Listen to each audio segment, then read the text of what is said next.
Entrevista ao vivo chegando para o nosso ouvinte com o ministro das Comunicações, Fábio Faria. Ministro, bom dia, seja bem-vindo aqui ao Jornal Gente.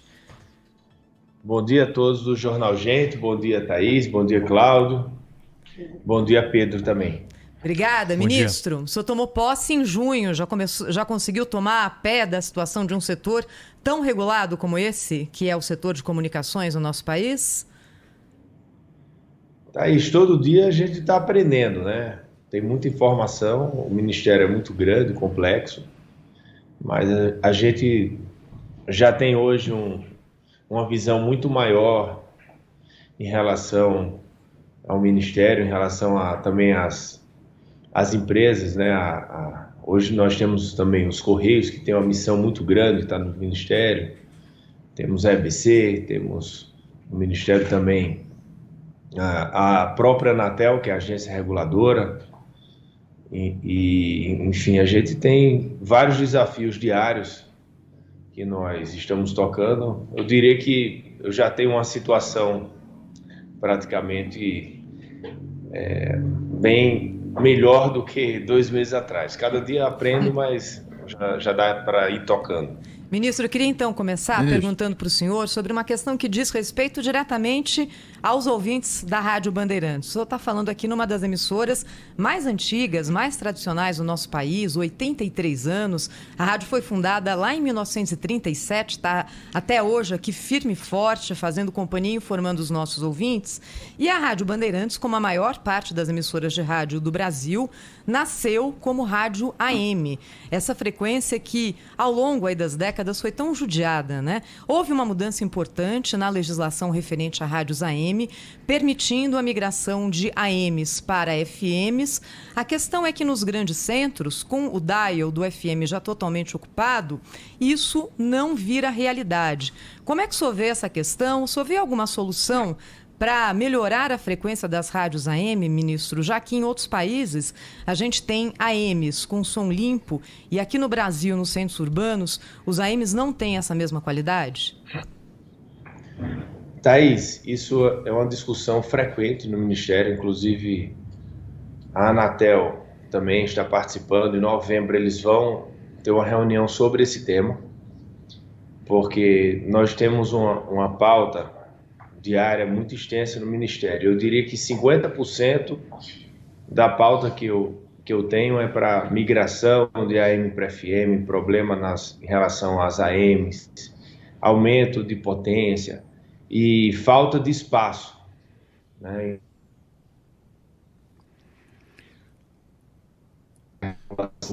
Deu uma travada. Eu já falei para o presidente sobre essas demandas que eu tenho recebido diariamente de pessoas do Brasil inteiro, né? Alguns parlamentares também, deputados, senadores, mas muitos donos de rádio. E eu diria que essa reunião em novembro nós teremos novidades sobre isso, novidades positivas.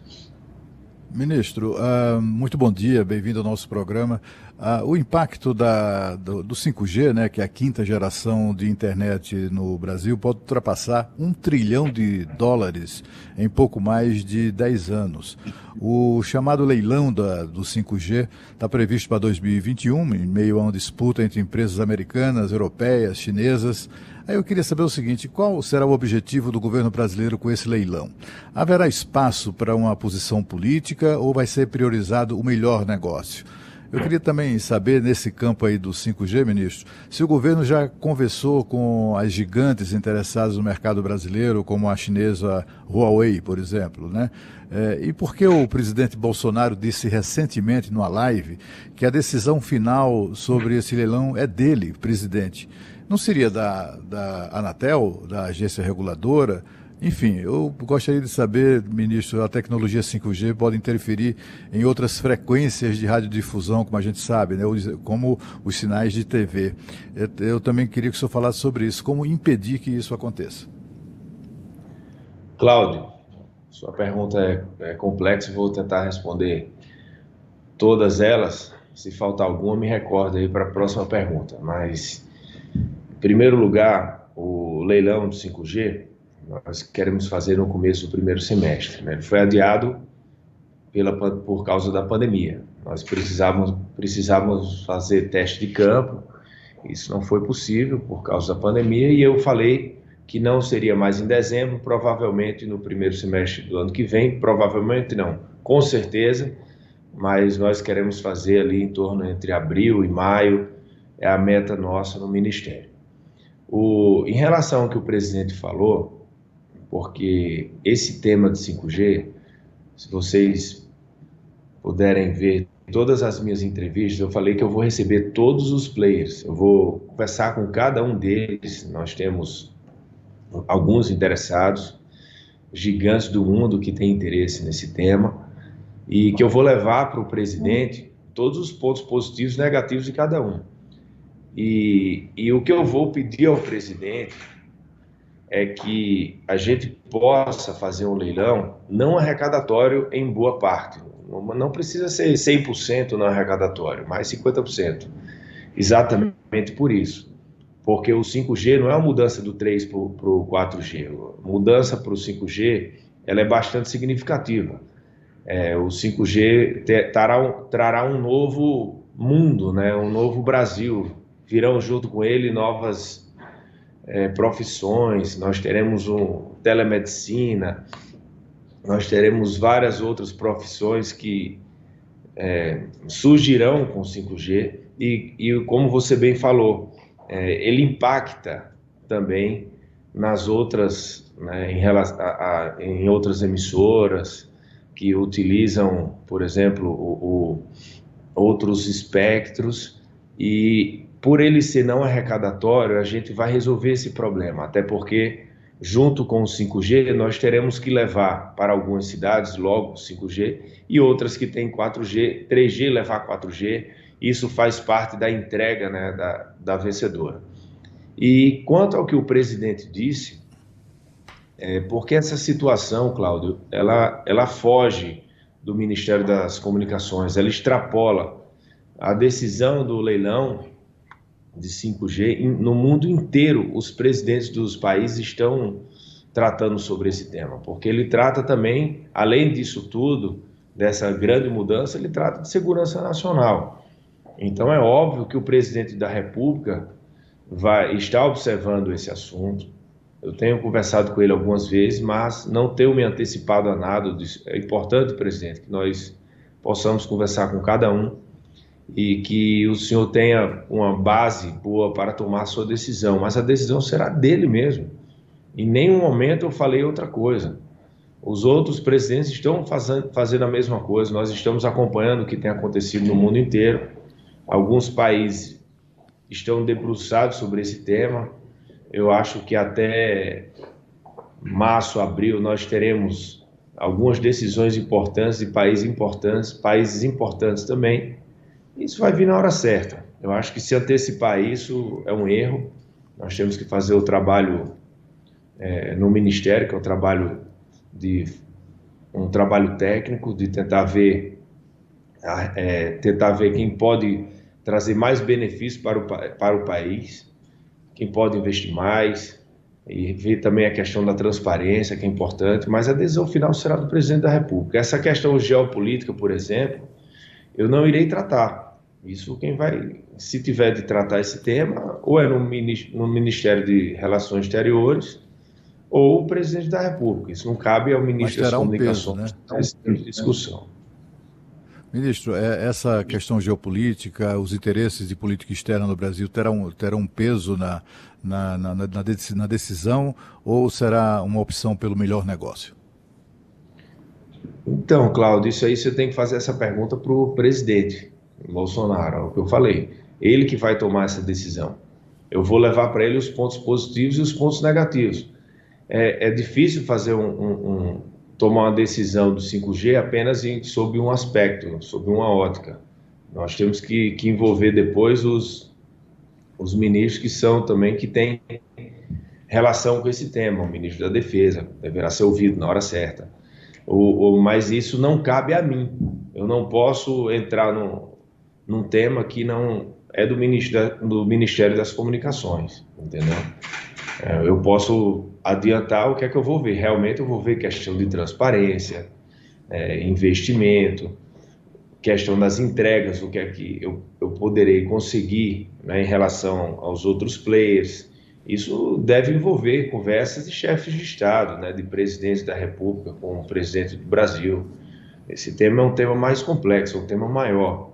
Eu acho que quando coloca esse tema só nesse debate geopolítico, a gente diminui o debate, vai por outro caminho que pode prejudicar a decisão, que é muito mais ampla e mais importante para o país. Nós estamos conversando aqui na Rádio Bandeirantes com o ministro das Comunicações, Fábio Faria, a entrevista que está sendo transmitida também pelo portal UOL. Bom dia, ministro. É o Pedro Campos. Queria falar um pouco com o senhor agora sobre a Oi, né? A antiga Telemar, né? Que nasceu assim no leilão das teles durante o governo Fernando Henrique. Durante o governo Lula houve uma tentativa de transformá-la numa super tele brasileira, e hoje a empresa passa aí por mudanças no plano de recuperação judicial, algo que foi aprovado pelos seus credores, né? O plano prevê o fatiamento da operadora, a venda dos setores de telefonia e internet móvel. A Oi fica apenas com a parte de infraestrutura e de fibra ótica. Há possibilidade de atração de investidores do exterior aí, em meio à pandemia, para assumirem, né, esse negócio, e as multas que foram aplicadas aí pela Anatel, né? Elas acabam sendo, de alguma forma, um impeditivo, né, para essa recuperação da empresa, ministro? Pedro, eu tenho acompanhado esse tema de perto, conversado com o presidente da Oi, o presidente Rodrigo, tive algumas reuniões com ele, virtuais, tive até presencial. Eu dei uma entrevista em relação a esse tema, exatamente dizendo que o governo não escolherá vencedor do leilão, né, móvel da Oi, até porque o que for melhor para a companhia é melhor para o governo, porque o governo tem interesse, já que a Oi está buscando saldar suas dívidas dentro do serviço privado, dentro do setor privado. Então o governo vê isso com bons olhos. O presidente da Anatel tem se debruçado sobre esse tema. Na sexta-feira mesmo eles tiveram uma reunião menor, ele me mandou, fizemos um call depois dessa reunião. Ontem houve também, você bem falou, ela dividiu em pilares a companhia e mostrou que ela é saudável, que ela tem como vencer, né, essa crise que ela passou, que foi uma crise de muitos anos, dentro do setor privado, e tem players importantes. Ontem mesmo eu conversei com o pessoal da Highline para tentar entender, e eles têm interesses na Oi, independente de que eles vençam o leilão ou não. Nós sabemos que a Highline deu um lance maior no começo, mas depois as outras 3 operadoras cobriram, mas eles têm interesse em entrar no Brasil, até porque eles são investidores em infraestrutura, em torres, e diz que até mesmo se os vencedores forem as 3 operadoras, ele tem interesse em entrar junto com a parte de infraestrutura. Então eu vejo, pelas reuniões que eu tenho feito, com todos os players desse setor, né, com a Vivo, com a Oi, ou com a própria Oi, com a Claro, com a TIM, eu vejo que a Oi é saudável, sim. Ela tem condição, ela tem uma dívida muito grande, ela tem uma dívida como você bem falou também, de multas aplicadas pela Anatel, mas a Anatel tem conversado com a Oi, eles estão chegando aí num denominador comum. E também em relação aos bancos, nós não temos como interferir nesse tema, mas nós temos como opinar, como observar, né, e mostrar para o mercado que o governo vê com bons olhos a iniciativa da empresa de tentar se recuperar, de entrar no azul, né, de voltar a ser uma grande empresa nacional que é importante para o país. Quem está ao vivo com a gente aqui na Rádio Bandeirantes é o ministro Fábio Faria, ministro das Comunicações. Ministro, eu queria saber qual é o grau de preocupação que existe hoje no Ministério em relação à estrutura de comunicação no meião do país, ali nas regiões que são afastadas do litoral, afastadas dos grandes centros urbanos. A gente até tem visto, né, ministro, algumas imagens que comovem de crianças fazendo sacrifícios nesse momento, armando tendas, ficando ali expostas ao sol para conseguir, por exemplo, sintonizar a internet, assistir às aulas virtuais nesse período de pandemia. O senhor acha que há risco na estrutura de comunicações no Brasil nessas regiões e o que o Ministério pode fazer? Thaís, devido a essa pandemia do coronavírus, nós conseguimos ter uma radiografia do país em relação a telecomunicações, em relação à comunicação, e nós vimos que comunicação é um serviço essencial para o país, tanto que o presidente Bolsonaro, logo no começo da pandemia, decretou o serviço de telecomunicações como serviço essencial. E o tráfego de internet, por exemplo, ele teve um aumento de 30%. E no começo muitos pensavam que poderíamos ter um colapso e que as redes não iriam suportar, e elas suportaram. E nós vimos o auxílio, por exemplo, emergencial. São 66 milhões, né, de brasileiros que estão recebendo mensalmente o auxílio. E a Caixa Econômica, ela fez um fintech, fez um banco, né, no começo da pandemia, ela se tornou o banco digital maior do mundo. Mas você vê a dimensão desse auxílio, como foi feito. Então, as pessoas hoje estão mais conectadas do que estavam no começo da pandemia. Mas, mesmo assim, nós temos 20% da população brasileira que não tem internet. São 79%, quase 80% da população que tem e 20% não tem. Nós temos uma maior deficiência na região norte e lançamos semana passada o Norte Conectado, onde nós iremos levar internet no final do projeto, para 9 milhões de brasileiros daquela região. Lançamos a primeira parte, a primeira etapa, que sai do Amapá para o Pará, mas nós temos que cobrir o Brasil inteiro. E junto a isso também a transmissão digital das TVs, porque nós temos TVs analógicas ainda funcionando.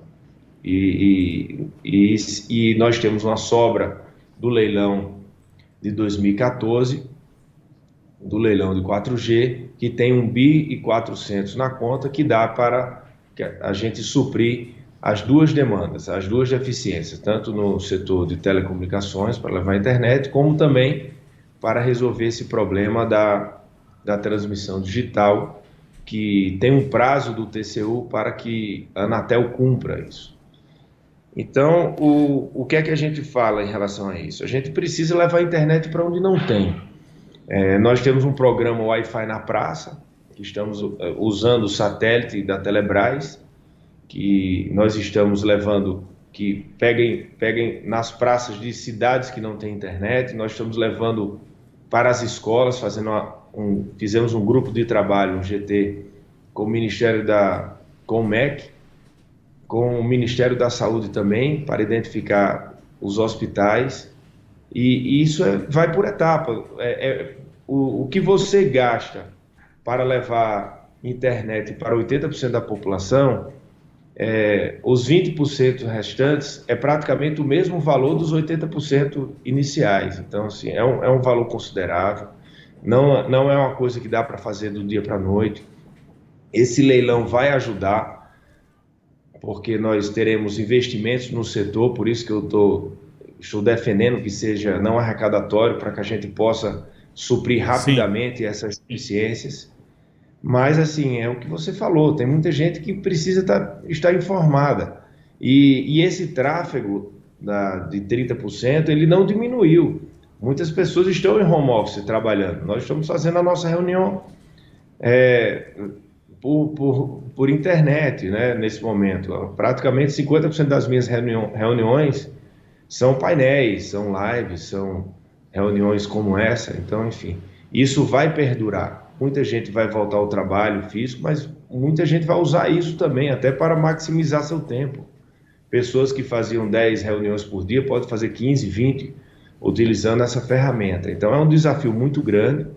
Nós temos várias frentes, uma com investimento em levando banda larga, fibra ótica, e a outra utilizando o satélite da Petrobras, que é o investimento mais barato, que a gente pode fazer em pontos locais, em locais onde não tem internet, e praticamente em 15 dias a gente consegue levar para esses pontos. Então, estamos com esses grupos de trabalho, iremos manter aí a equipe focada nisso, até ampliando, conversando com o ministro Tarcísio, conversando com o ministro Rogério Marinho, para levar também para as obras importantes de infraestrutura, como as rodovias, enfim. Ministro, a sua posse foi uma das mais prestigiadas dos últimos governos, eu diria, né, das últimas décadas. Raramente se viu uma posse de ministro tão prestigiada, com um peso político impressionante. Inclusive o nosso presidente, João Carlos Saad, presidente do Grupo Bandeirantes de Comunicação, esteve na posse também. Portanto, o senhor assumiu o cargo assim, com uma autoridade rara de se ver. Eu tenho a impressão que um ministro das Comunicações, com a sua força política, eu tenho a impressão que só tivemos Antônio Carlos Magalhães lá atrás, lá no passado, né? E o senhor, é claro, conhece os desafios que tem pela frente, etc. Eu queria insistir numa das perguntas do Pedro Campos a respeito das multas. Eu queria insistir nessa questão das multas, né? As multas excessivas praticadas em governos anteriores era muito coisa de uma reação, do corporativista, né, de militantes sindicais, inclusive, que abundavam nos governos do PT, ainda inconformados com a privatização do sistema Telebrás. E aí o que eles faziam? Exageravam nas multas. Qualquer multa contra uma empresa de telefonia privatizada, né, privada, era coisa de 100 milhões, 200 milhões, passava do bilhão de reais. Quer dizer, uma coisa feita mesmo para quebrar as empresas, como acabou acontecendo com a Oi, por exemplo. E eu gostaria de saber, enfim, qual a sua disposição de enfrentar essa gente, né, de enfrentar esse tipo de boicote até, né, de sabotagem a um processo tão necessário ao Brasil de privatização de empresas, né, vencendo a força desse corporativismo. Como é que tá? O senhor tem esperança de reduzir isso, de colocar essas multas em padrões internacionais, pelo menos, em padrões aceitáveis, né, que não assustem os investidores internacionais que interessados no mercado brasileiro? É bom, Cláudio, se tocar nesse tema, até porque um dos entraves que nós temos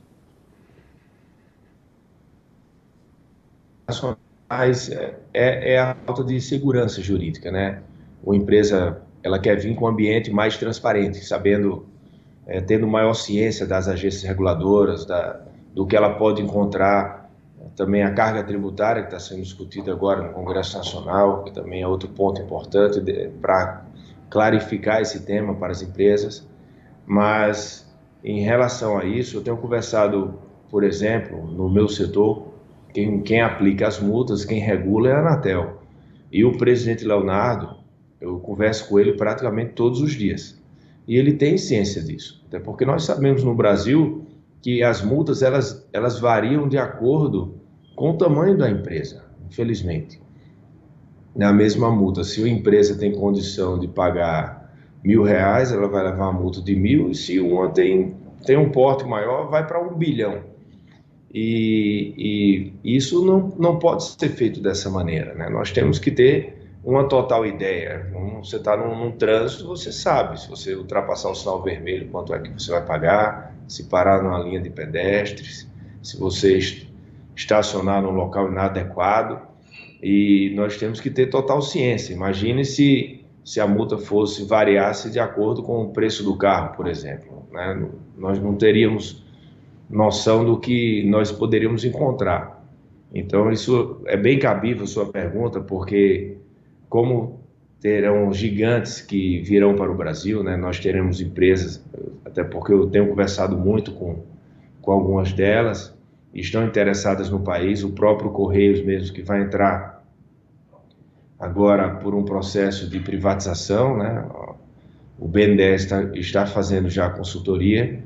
Em 4 meses o Congresso Nacional vai debater esse tema e, com certeza, dos interessados, alguns são gigantes internacionais e eles vão querer saber sobre regulação, em relação às multas, porque o ambiente tem que ser mais seguro em relação a isso. E o governo Bolsonaro, ele é um governo que veio como um facilitador, né? Ele veio para desburocratizar. Então, nós temos total ciência disso. Dentro da minha área, eu tenho trabalhado em relação a isso. Já ontem mesmo eu conversei com algumas empresas e disse, olha, pode ter certeza, vocês vindo para o Brasil, vocês terão um apoio do governo em relação à regulação. Eu conversei também com o presidente do CAD, que é um excelente presidente, ele também tem mostrado total disposição em relação a isso, até porque nós precisamos acelerar dentro das leis, mas nós não podemos ter demora, né, nas decisões. A MP da Liberdade Econômica veio para isso. Semana passada nós publicamos o decreto da Lei Geral das Antenas, porque sem esse decreto, Cláudio, não teríamos leilão de 5G, até porque para você instalar uma torre, você tinha que ir em 10 setores, e muitos deles não davam respostas, você ficava sem conseguir fazer o investimento, e com a Lei Geral das Antenas, junto com a MP da Liberdade Econômica, que virou até projeto, veio como um facilitador, um desburocratizador. E o setor inteiro vibrou com a publicação desse decreto na semana passada. Então, nós temos trabalhado em relação a isso. Nós entendemos que o setor privado, ele impulsiona o país e ele ajuda a manutenção do emprego. Então, nós temos que saber dosar. Não podemos ver o setor privado como um inimigo do país, né, como foi visto durante alguns momentos. Então, o governo Bolsonaro entende essa importância de que você trazendo investimentos para o país num ambiente seguro, nós estaremos devolvendo à população emprego e renda. Então, isso é o caminho e que a gente tem trabalhado muito em relação a isso nas reuniões ministeriais. Ele sempre cobra disso de todos os ministros. Ministro Fábio Faria conosco das comunicações hoje aqui no Jornal Gente da Rádio Bandeirantes. Tem uma questão que está ligada à eleição desse ano que é importante abordar com o senhor, ministro. Porque, para lembrar o nosso ouvinte, são 2 bilhões de reais de dinheiro público que serão injetados, né, no fundão eleitoral para financiar essa eleição de 2020. E a lei eleitoral permite que as candidaturas sejam impulsionadas nas redes sociais. Até a nossa legislação disciplina a utilização desse fundão eleitoral, né, para esse fim. Isso significa que tem dinheiro público indo para onde? Nas gigantes, né, como Google, Facebook e outras redes sociais aí que já faturam bastante, vão faturar ainda mais durante a eleição. Ao mesmo tempo, tem uma lei, né, que determina que emissoras de rádio e televisão abram espaço, né, de propaganda para a propaganda eleitoral gratuita. É justa essa regra, na sua opinião, ministro? Então, tem que haver simetria, né? Se um setor ele pode receber recurso público de campanha eleitoral, porque o outro é obrigado a abrir espaço de graça também. Isso. Então, essa discussão eu tenho conversado com o setor de radiodifusão em relação a isso. Não é penalizar quem está recebendo, mas é também dar oportunidade para que o outro que esteja fornecendo espaço gratuitamente, ele também possa ser beneficiado. Se um candidato quiser comprar um espaço na rádio, por exemplo, ele possa escolher a sua plataforma, né? Mas isso é um debate que vai ser feito dentro do Congresso Nacional. Se o Ministério se tiver esse tema sendo debatido, o Ministério for ouvido, nós iremos participar pedindo exatamente isso, que cada um tenha direito. Mostre aí a sua melhor viabilidade, ofereça aí o seu melhor preço, o seu desconto, e cada um, olha, meu público-alvo aqui é só a internet, eu só quero investir em internet. E o deputado escolhe, não, eu quero chegar nos rincões do meu estado e lá não chega internet, eu só chego via rádio. Tem localidade nos estados brasileiros que apenas só a rádio consegue chegar, né? Em cima das cidades serranas, por exemplo, no meu estado, no Rio Grande do Norte, por exemplo, tem vários municípios que as pessoas conversam nas praças, tudo, ficam escutando rádio e é onde eles recebem informação. Já um candidato mais jovem, não, ele fala com segmento 100% que está conectado na internet. Então a minha defesa é essa, que todos tenham acesso e que todos tenham direito. Se a decisão for, né, que tem esse recurso disponível para cada parlamentar, porque isso é uma decisão do Congresso Nacional. Eu estou licenciado hoje no Ministério como deputado, então também não quero entrar muito na seara da Câmara, não. Ministro Fábio Faria, queria fazer aqui ao senhor uma pergunta, na verdade, é uma observação de um ouvinte que fala: essa greve dos Correios parece que não acaba nunca. Como é que está isso, ministro? Eu me manifestei ontem e antes de ontem em relação a isso. O presidente dos Correios tem me passado informes todos os dias. Ontem conversei com ele à noite e a minha manifestação ela foi muito simples. Eu não entrei no mérito, até porque eles estão conversando isso com o presidente dos Correios, né, com o general Floriano. Mas nós estamos vivendo um momento de pandemia e a greve nesse momento ela é totalmente inadequada. Eu disse isso.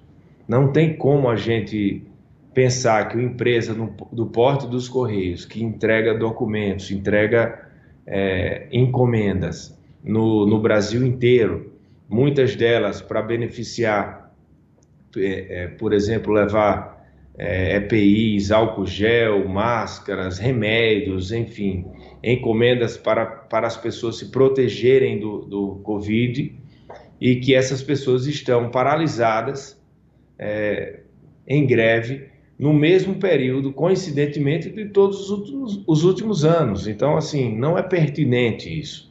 Isso não tira o mérito das reivindicações, né? As empresas têm o direito, algumas delas são legítimas, outras não são legítimas. Por exemplo, Auxílio Peru, que tem discutido em relação a isso, eu acho totalmente um contrassenso, nonsense, no momento que nós estamos vendo que pessoas estão perdendo emprego, né? Muitas pessoas estão sobrevivendo apenas do auxílio. Então, assim, os Correios é uma empresa importante, sim, presta um bom serviço, e o Congresso Nacional vai debater as empresas que vieram, sabem que os Correios têm 98 mil funcionários, e cada associação vai ter o direito de falar com cada parlamentar, com os líderes, né, com os deputados, com os senadores, para defender os pontos de vista deles, né, em relação também às entregas. Os Correios entregam a carta no interior do Amazonas, entrega no interior do Rio Grande do Sul, de Santa Catarina, aonde as empresas privadas elas iriam escolher os grandes centros, mas não vamos deixar que isso aconteça. Com certeza o Congresso Nacional vai legislar e estabelecer parâmetros em relação a isso. Olha, pessoal, vocês estão vindo, mas vocês têm que cumprir esses requisitos, isso aqui a gente consegue ceder, isso não. Então o momento adequado, a arena adequada é no Congresso, não é agora. Não é você paralisando tudo que você quiser. Imagina, todo mundo que quiser um benefício, paralisa tudo, vem o caos, você consegue o benefício. Então, eu discordo dessa forma, principalmente no momento de pandemia. Eu não vou dialogar com ninguém, eu acho que isso quem deve tratar é a Justiça. Isso deve estar no TST, tem uma ministra que foi escolhida como relatora em relação a esse assunto. Eu acho que até semana que vem ela deve estar levando para a turma para ter uma decisão final. Mas, enquanto sem entrar no mérito, é totalmente inoportuna a greve dos Correios nesse momento. Ministro, a última pergunta da minha parte aqui. Eu queria saber do senhor, é uma coincidência o presidente Jair Bolsonaro ter mudado o comportamento depois que o senhor chegou para o Ministério das Comunicações? Ele está dando um número menor de entrevistas, não está mais parando lá na grade, tem um outro tipo de comportamento nas suas declarações também, com palavras mais escolhidas. Isso é uma coincidência? Tem um trabalho por trás disso? Como é que foi moldar o presidente da República, hein, ministro? Pedro, eu tenho uma relação próxima com o presidente, né? Muito antes de assumir o ministério. Eu praticamente todas as semanas eu encontrava o presidente. Quando eu vinha para Brasília semanalmente, nós tínhamos encontro, falava com ele quase que todos os dias por telefone, mensagens, e dava minhas opiniões. E eu defendi a tese de que o presidente jamais poderia abandonar suas bandeiras de campanha, até porque ele foi eleito numa pauta conservadora liberal e foi legitimada nas urnas. Ele teve 57 milhões de votos, mas ao mesmo tempo tem um Congresso Nacional que também vota, e os deputados e senadores também foram eleitos, então eles também têm legitimidade, né? Então eu sempre defendi que o presidente pudesse entregar para a sua base, né, os projetos toda aquela pauta que ele defendeu, uma boa parte ele possa entregar aprovando no Congresso Nacional. Isso iria legitimar mais, né, a população que votou nele. E para isso precisava dialogar, abrir conversa. O presidente é muito bom no contato direto, ele é genuíno, o presidente quer ajudar o país. Você conversa com ele, você vê, ele é sofrido ser presidente da República, é pressão todos os dias, é perseguição todos os dias, mas ele sabe da missão dele, que é maior. Então, ele saía para conversar praticamente todos os dias, alguns dias 2 vezes por dia, na boa intenção, querer conversar com a imprensa, querer conversar ali com as pessoas, responder a tudo, porque o presidente não tem que responder a tudo, porque ele tem que chegar lá, falar o que ele tem que falar, responder um pouco e ir embora. Mas ele não, ele é muito sincero, ele gosta de falar, e assim, muitas vezes você fica ali 30, 40 minutos conversando e era retirado ali 2, 3 palavras negativas fora do contexto, e isso estava acabando com as percepções positivas do governo. Não existia essa percepção na base, na população, porque o que estava chegando eram as intrigas, confusões, e ele foi se cansando disso. Não foi um trabalho apenas meu, obviamente. O presidente tem um grande ativo que é o seu faro político, né? Ele tem um feeling muito apurado, ele conversa com a população, ele consegue entender, e por isso ele está onde está. Então eu não posso falar que isso foi apenas um trabalho meu, mas de muito tempo eu vinha defendendo essa tese, e quando eu fiz aquele discurso no dia da minha posse, eu falei para o presidente, vamos nessa linha, ele já estava alinhado com isso, e ali foi um momento de mudança que nós tivemos, que eu acho que foi importante para o Brasil, e hoje nós vemos aí a maior percepção em relação às entregas do governo. São muitas, ministérios importantes, bons ministros técnicos escolhidos pelo presidente da República, quando nunca houve isso nos outros governos, e isso tem que chegar na ponta, né? Não é só o conflito. O conflito, ele ajuda um governo que não tem entrega, aí você permanece no conflito, mas um governo que tem muitas realizações, o conflito ele atrapalha. Então é isso a nossa linha de raciocínio, e que o presidente está seguindo, totalmente viajando e sem abrir mão do que ele defende. Ministro das Comunicações, Fábio Faria, queria agradecer muito a sua atenção aqui conosco nessa longa entrevista, uma entrevista com assuntos relevantes, tão relevantes quanto o setor das telecomunicações no nosso país, leilão de 5G, futuro da Oi. Agora, ministro, só para a gente se despedir, deixa eu fazer uma pergunta aqui mais próxima, até da curiosidade do mundo real da gente. Como que é ser genro do Silvio Santos, hein, ministro? Como que é uma almoção de domingo, aquela macarronada com frango, com o Silvio na mesa? Conta para o nosso ouvinte. Foi fácil aprender a imitar o sogro, ministro? Eu sempre gostei de imitar, Cláudio. Desde pequeno, eu gosto de imitar todo mundo, minha família, meu pai, minha mãe, minhas irmãs, assim, meus amigos, sempre fez parte do meu cotidiano. E Silvio é um símbolo, né? Quem gosta de imitar, imita o Silvio Santos, ou tenta imitar. né? Mas, assim, eu tenho muito orgulho de poder conviver com ele, de poder aprender. E ele, Thaís, é como vocês assistem ele na TV nos domingos, né? Sempre naquela alegria, brincando, levando a vida leve, de forma leve, tanto que está aí com 89 anos e totalmente em forma, inteiro. Então, o que a gente pode é aprender isso, como aprender com ele, como encarar a vida de forma com felicidade. Eu acho que quando você consegue trabalhar naquilo que você gosta, né, fica muito mais fácil, né? Você escolher o seu hobby como o seu trabalho e assim você vê que ele tem prazer do que faz, né? Ele gosta do que faz. Então ele é uma pessoa feliz, brincalhona, muitas vezes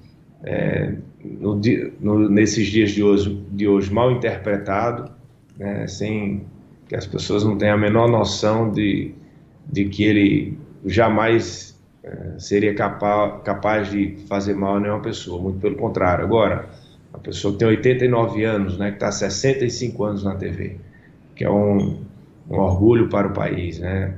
Eu tenho certeza que ele construiu uma carreira que foi muito bonita, né, desde quando ele veio, e eu aprendo muito com ele.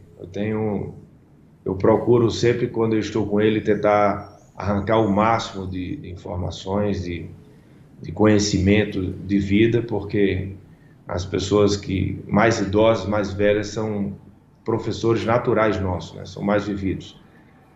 Eu tenho hoje 43 anos e se eu tivesse a cabeça que eu tenho hoje com 20, faria coisas diferentes, né? E imagina quem tem 89. Então a gente tem que escutar, sim, as pessoas mais experientes e tentar aprender com elas. E ele, para mim, é um grande presente que Deus me deu.